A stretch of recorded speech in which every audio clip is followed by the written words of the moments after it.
భద్రాద్రి జిల్లాలోని ఐటీడీఏ ప్రాంగణంలో గిరిజన భవనంలో నిర్వహించిన ఆదివాసీ సాంస్కృతిక సమ్మేళనంలో మంత్రి దనసరి అనసూయ సీతక్క పాల్గొన్నారు. కోయ ఇలవేల్పుల చరిత్ర పుస్తకాన్ని ఆవిష్కరించిన ఆమెకు గిరిజన సాంప్రదాయం ప్రకారం ఘన స్వాగతం పలికారు.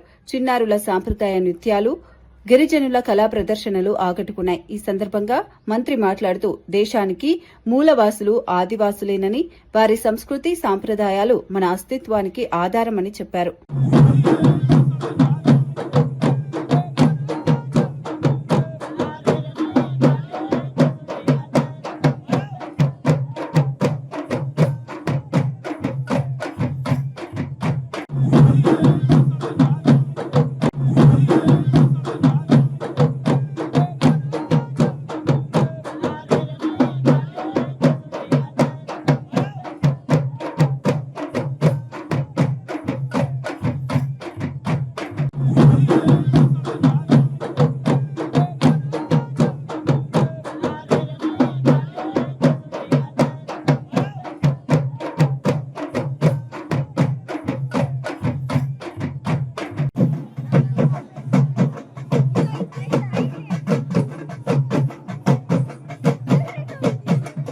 మనం కోయజాతి చాలా వరకు కోయజాతి అనేది ఎక్కడి నుంచి వచ్చింది?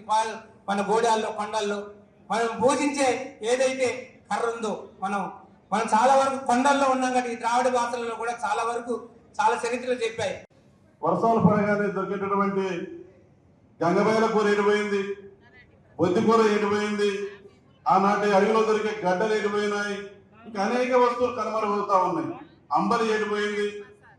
మన జీవన విధానము ఇవాళ టెక్నాలజీ వచ్చి